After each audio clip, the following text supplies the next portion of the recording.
Assalamualaikum warahmatullahi wabarakatuh. Kami dari kelompok 7 akan mempresentasikan hasil diskusi kami mengenai solusi pembangunan konstruksi ramah lingkungan di Indonesia. Perkenalkan, saya Nuswala Tilmakfiro, NIM 104-1240. Dalam suatu proyek pembangunan, pastilah terdapat resiko. Seringkali kita temui banyaknya konstruksi yang menyebabkan kerusakan lingkungan, entah dari pekerjaan yang dilakukan ataupun material yang digunakan bisa mencemari lingkungan. Menurut think tank, infrastruktur hijau merupakan sistem yang mendukung kehidupan ini karena berkaitan langsung dengan alam dan lingkungan. Adapun menurut narasya.co.id, pada tahun 2018, berbagai aktivis pengamat lingkungan dari beberapa daerah di Indonesia berpendapat bahwa infrastruktur yang dibangun di daerah-daerah sebagian besar tidak memperhatikan dampak sosial kepada lingkungan. Bukan hanya itu, mereka juga masih mengabaikan konsep kelestarian lingkungan dan hanya mengejar pencapaian pertumbuhan ekonomi. Adapun dalam konsep green construction sangat mengutamakan nilai kesetaraan ataupun keselarasan dengan alam. Konsep ini juga sangat mengedepankan moralitas dalam berinteraksi dengan alam. Dengan begitu, hasil dari infrastruktur yang kita bangun akan mendatangkan banyak manfaat terlebih dalam waktu yang lama, khususnya dalam menciptakan perekonomian yang baik.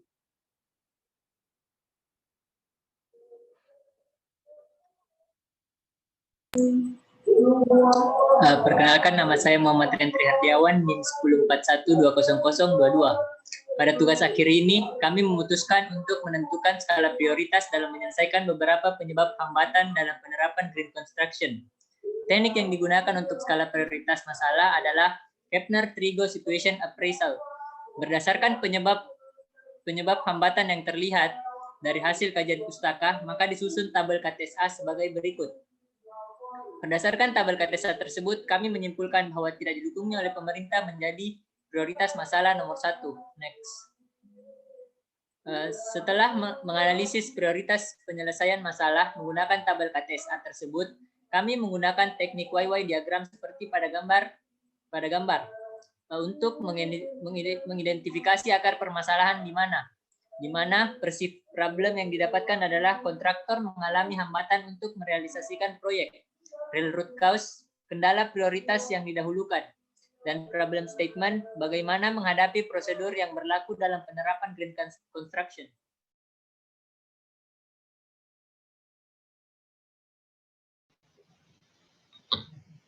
Pengumpulan ide kali ini menggunakan teknik fishbone diagram. Ide yang dihasilkan adalah yang pertama, risiko keuangan, yaitu mencari dan meyakinkan donatur mengenai keuntungan jangka panjang.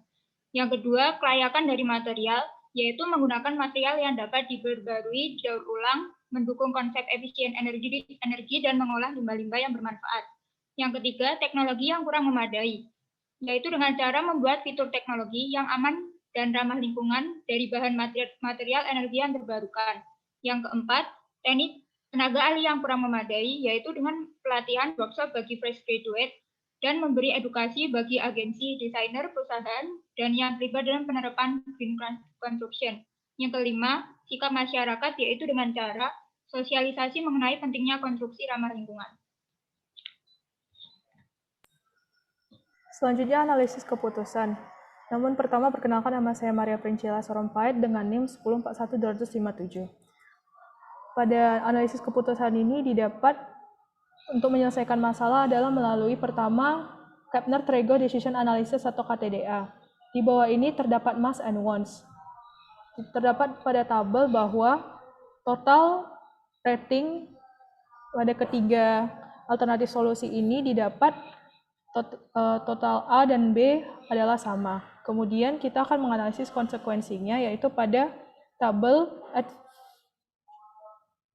adverse consequences. Di sini didapat bahwa yang mendapat resiko paling sedikit adalah alternatif solusi 2, itu proses yang dilakukan tidak menghasilkan banyak pencemaran, yaitu dengan skor 78. Kemudian terakhir, dalam metode KTPPA dibuatlah solusi dalam memproses solusi yang tidak menghasilkan banyak pencemaran ini. Kemudian potensi masalahnya ini terdapat pada tabel berikut. Selanjutnya.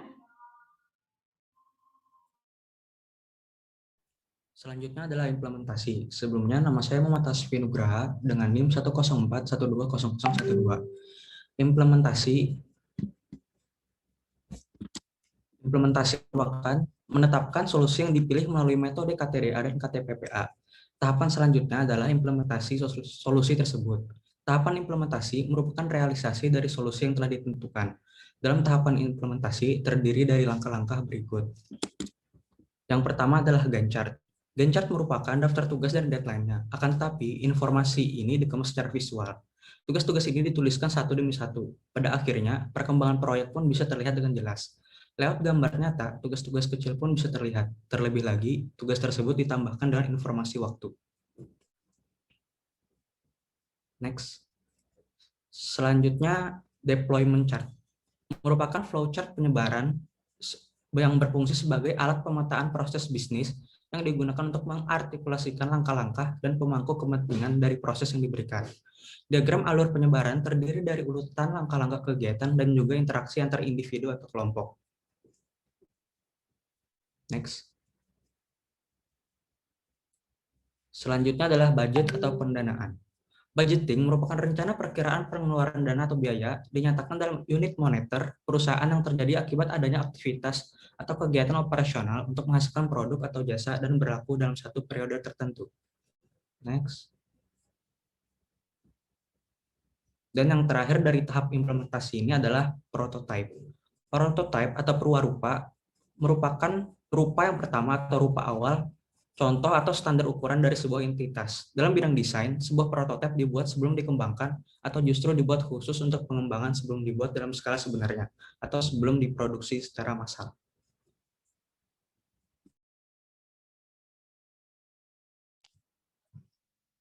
Lalu yang terakhir ada evaluasi. Yang pertama evaluation checklist untuk memecahkan permasalahan seperti kerusakan alam dan pemanasan global yang sering terjadi akibat konstruksi di Indonesia. Kami memilih solusi menggunakan konstruksi ramah lingkungan. Berdasarkan penerapan solusi tersebut, maka kami menggunakan daftar periksa evaluasi untuk melihat ketetapan solusi yang kami pilih. Yaitu yang pertama, apakah solusi yang dijalankan dapat menjamin keberhasilan pembangunan konstruksi ramah lingkungan? Jawabannya ya. Dengan penggunaan bahan dan material yang ramah lingkungan dapat meyakinkan pemerintah dan masyarakat untuk pembangunan konstruksi ramah lingkungan. Lalu pertanyaan yang kedua ada, apa risiko yang mungkin timbul dari solusi yang dijalankan? Bagaimana mengatasinya? Resiko yang mungkin terjadi adalah adanya protes dari berbagai pihak terkait konstruksi yang akan dijalankan. Namun untuk mengantisipasinya, hal tersebut kami sudah lakukan berbagai sosialisasi terkait pentingnya konstruksi ramah lingkungan bagi kelestarian alam. Lalu timbul lagi pertanyaan yang ketiga. Apakah solusi yang dijalankan sudah baik dari segi lingkungan? Jawabannya ya. Karena bahan dan material yang digunakan sudah terjamin ramah lingkungan, seperti menggunakan material yang dapat diperbaharui dan didaur ulang, menggunakan konsep efisien energi, dan pengolahan limbah-limbah yang bermanfaat. Lalu ada pertanyaan lagi, apakah solusi sudah baik dalam hal keamanan? Jawabannya ya, tentu saja sudah kami melakukan studi kelayakan dan keamanan terkait konstruksi yang akan digunakan. Jadi, dapat kami pastikan bahwa konstruksi baik bagi pekerja maupun bagi alam itu sendiri. Selain itu, kami juga mengawasi dan memastikan terkait proses pembangunan tersebut. Lalu pertanyaan yang keempat, pertanyaannya selanjutnya, apakah solusi sudah baik dari segi ekonomi? Jawabannya ya, solusi ini dapat membuka pekerjaan baru dan memberi pemasukan bagi pemerintah.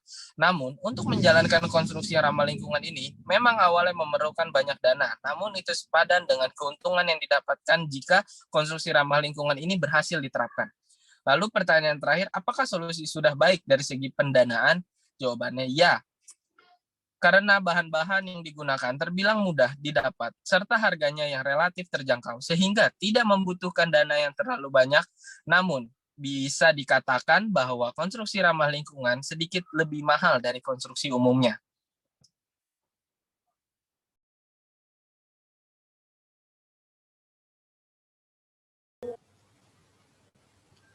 Selanjutnya kesimpulan. Sebelumnya perkenalkan, nama saya Julan Farezi, NIM 104120085.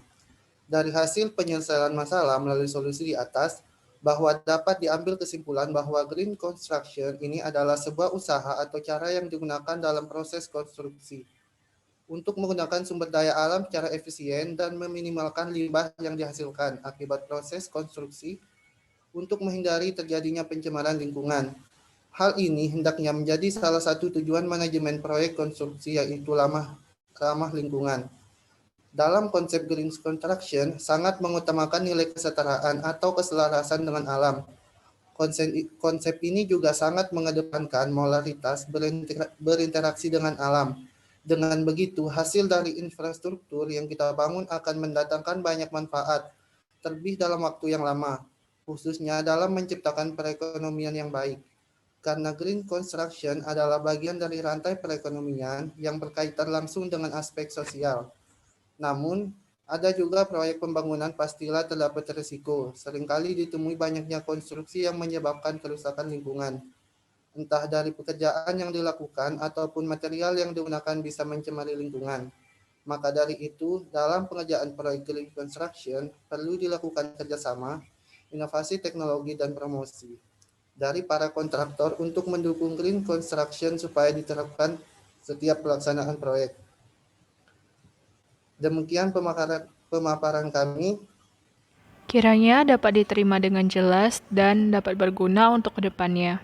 Sekian presentasi dari kami kelompok 7. Terima kasih atas perhatiannya.